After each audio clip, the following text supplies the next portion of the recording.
I think the three readings today are clear enough for you to get a main thematic, a main theme, and a topic that juts out of all three readings, and it has to do with patience. We need a lot of it now. Let's get down to brass tacks, as they say. When we look at our contextual reality, it's been more than 80 days since the reality of massive theft of public funds were exposed. 80 days, wala pang nakukulong, wala pang umaamin, lahat nagtuturoan. We need patience. But more than patience, we need what we heard in the first reading. Moses and Aaron kept their arms raised to heaven. Especially Moses. It was Aaron who was propping his arms up when he grew tired. It was the Oran's posture, so-called, the posture of prayer, the posture of one beseeching God for a favor, for grace, for an important thing that he valued more than anything. Moses kept his arms raised, a symbol of persistent, perpetual, and consistent prayer. And we need to learn a lesson from Moses. But the second reading tells us, Paul, again, writing to his beloved disciple, a young bishop by the name of Timothy. Be persistent, he says, whether it is convenient or inconvenient. And we live in interesting, very inconvenient times. We take pride in being known as a predominantly Christian country in this part of this region of the world, but we are the most corrupt. We are the most easily swayed by fake news, and we are giving in to false narratives left and right. Like there is this growing narrative now that Visayas and Mindanao should separate from the rest of the country. Because according to that narrative, only Luzon is corrupt. My God, I've been a counselor for all these many decades, and human nature is the same everywhere. Kung may corruption sa Luzon, may corruption din sa Visayas at sa Mindanao. At kung may corruption sa Pilipinas, is the same in Ukraine, is the same in Russia, it's the same in America. Where there are human beings, St. Paul says, all men have sinned and have fallen short of the glory of God, which means that as sons and daughters of Eve, we are guilty of what we are angry about. We are also capable of doing what we so condemn in social media. Yun nga lang ang problema sa Pilipino, hanggang social media lang. Hanggang Facebook lang, hanggang TikTok. There are so many warriors in social media, but the real thieves don't go to social media, they just take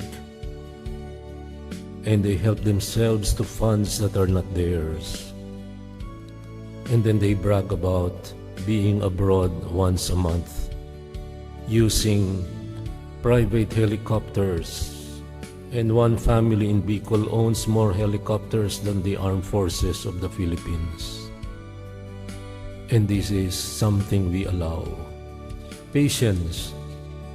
The gospel tells us more about it. And the Lord presents to us two very interesting individuals. They are as opposite as black and white. There was a judge. He was dishonest. He was wicked. But he was a judge. He was a position. And that's precisely what makes it real in our times. Last week I was having lunch with a former congressman, a contemporary of mine, a classmate actually. And he's a lawyer. And he told me that his discussion with somebody who was former Chief Justice of the Supreme Court, They were musing about the sad reality that this country is almost like a failed state. It's a failed state. The executive is not working. The legislative are thieves. And the judiciary are paid hacks. And one who was formerly a kakampink suddenly became pro-Davao because he was promised to be the Supreme Court if Sara Duterte wins. And this is where we are. We are a sinful people. And I am the first one to acknowledge that. And I am not out of the woods. We all have sinned and fallen short of the glory of God. But lest you think that this is only for the massive thieves, the big-time thieves in our country. Well, look again. Hindi ba kayo nagpa-park sa tapat ng kalye, sa mismong kanto? Dito, ang dami nagpapahirap kumanan pag ako'y magtuturo sa DBST. Kumakain nakasalampak pa sa upuan. Di ba kayo nagpa-park sa harapan ng driveway ng kapitbahay niyo kasi apat ang kotse niyo, wala kayong parking, nakabara? All men have sinned and have fallen short of the glory of God. And this is what we are being confronted with today. But the confrontation tells us, in the gospel, tells us two different personalities. And we could be one or the other or both. The judge was wicked. The judge was dishonest. The judge was corrupt. But the widow who had no one else to turn to, the Anawim of Yahweh, the poor of Yahweh. The poor are blessed not because they are poor, but because being poor, they have no one else to turn to but God. And that blessedness is not automatic. You may be poor and yet dream to be a congressman. You may be poor and dream to win in the lotto, and therefore you're not blessed. Your dream goes beyond the pale of what the Bible describes as blessedness. And so, the judge who was dishonest couldn't be swayed. He had his own vision. He had his own agenda. But the widow was perpetual in prayer, persistent in her wishes, inconsistent in her vision. Do with me what you should do for me. I am a nobody, no one takes care of me.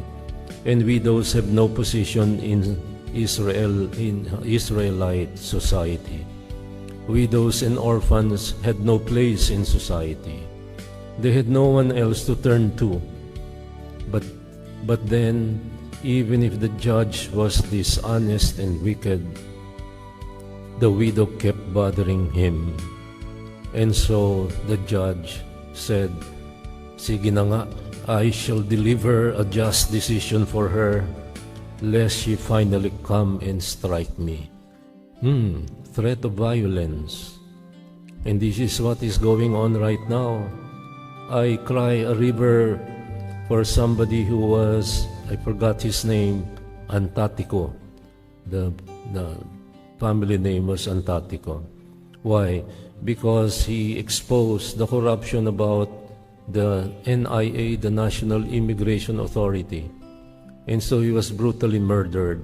He was very young, just a little over 30 years old. And this is violence. Violence at every turn. Meron pa nga nagsabing ipapapatay niya yung presidente. And yet, tanyag pa rin. At siya pa rin ang mananalo sa 2028. We are a sinful people. So, the judge, wicked though he was, delivered a just decision for a woman who was perpetual, persistent, consistent. And I use the three words for a purpose because that is what our faith should be. Our faith should be perpetual. It is not a faith na nawawala pagka-eleksyon kasi nabigyan ka ng 3,000. It is a faith that has a vision not only for yourself, but for the common good, for the people of God. It is persistent because that faith is coupled with hope. And hope is being persistent and consistent and persevering in what we want, not only for ourselves, but for God's people. Alam niyo, ang problema natin, tayo hindi makaantay. We are very impatient. Every time I drive around, I see mga driver na nagmumura, galit sa mga kamote riders. Yung mga kamote riders na hindi makaintay, kakanan ka na, biglang sisingit sa kanan. Pag bubusinahan ka pa at galit na galit. Hindi tayo makaintay. Ang lahat ng tao ngayon ay napakahina, napakaikli ng pasensya. And we are all in it together. But faith, the vision that we are talking about, is a vision that that goes well beyond what we want for the here and the now. One, according to social psychologists, the big problem in our country has to do with it is not that Filipinos voters want to vote corrupt individuals. No, it's because they have a very narrow vision of what they want. Pag sinabihin mo silang ito ang gagawin natin sa 5 taon, hindi nila maaarok yung 5 taon. Bakit? Ang kailangan nila isasaing mamayang tanghali. Ang hinahanap nila yung ulam nila bukas. Kung kaya sino man ang nagdadanggil ng pera na tunay ay siyang iboboto ng karamihan sapagkat ang kanilang vision ay hindi lumalagpas sa dulo ng kanilang ilong sa mukha natin, in our face. This is slavery. So, what do we do with this? If we have a vision of faith coupled with hope for eternal life, hope that is focused on a God of mercy and compassion, then we must do something. And what is that? Well, the widow did something. She was perpetual, persistent, and consistent.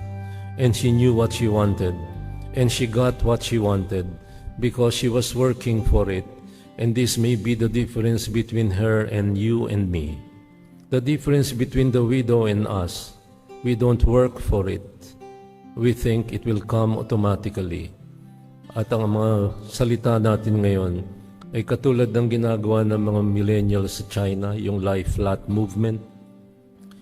They know that they cannot afford to buy a house, a condominium, so they have an oversupply of condominiums. It's a phenomenon called involution. Evergrande, real estate company, it's collapsing. The economy of China is not in good shape.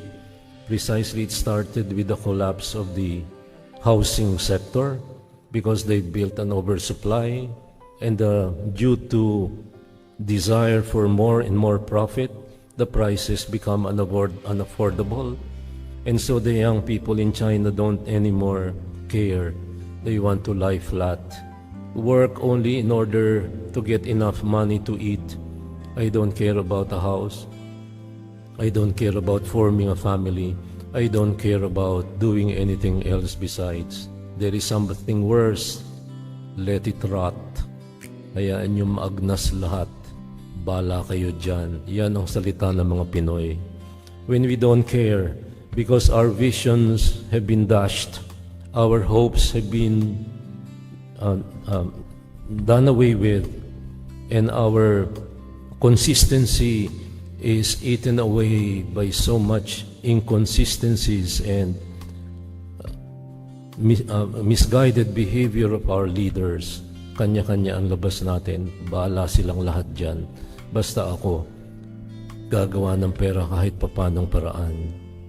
This is what we are called to today. Perpetual. What do you pray for? Persistent. How often do you pray? How long? Consistent. What is your vision?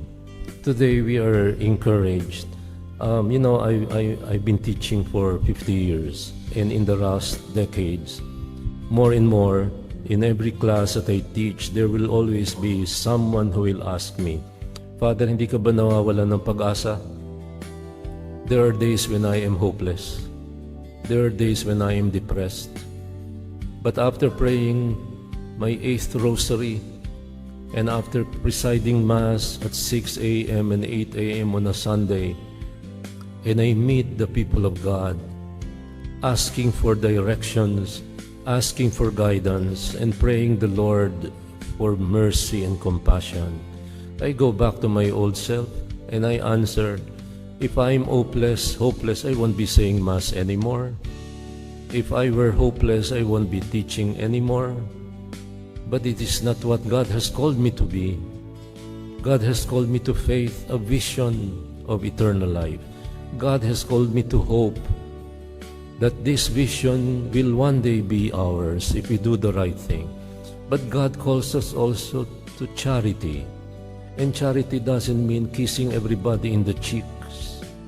It means doing the right thing and doing what you must and behaving like you ought to.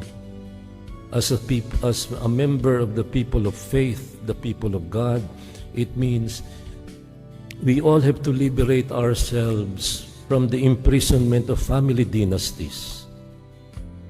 135 provinces out of 189 are ruled by family dynasties. Parami ng parami. 87% of congressmen are family dynasties. Pagmamalasakitan ba kayo ng mga family dynasties? Hindi. Ang ginagawa nila ay mga kalye sa bundok, kung kaya nila ginagawa, kasi nabili na nila ang lupa doon sa tabi ng gagawing daan, kung kaya pag nagawa ang daan, 10 times more ang presyo ng lupa. At tayo patuloy na nabubudol ng mga tampalasan. We have to liberate ourselves from this. When we talk about eternal life, salvation, there are two aspects to salvation. Salvation is spiritual, when we all will attain what God has promised to be with Him forever in the next. But salvation also entails liberation, and liberation begins in the political situation in this country. Liberation begins in your homeowners association, in the barangay, and liberation means liberating ourselves in faith and hope from the clutches of family dynasties and from the clutches of corruption and social injustice.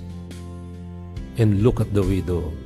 She was persistent, she was perpetual, she was consistent. She was persevering in prayer, and she got what she longed for.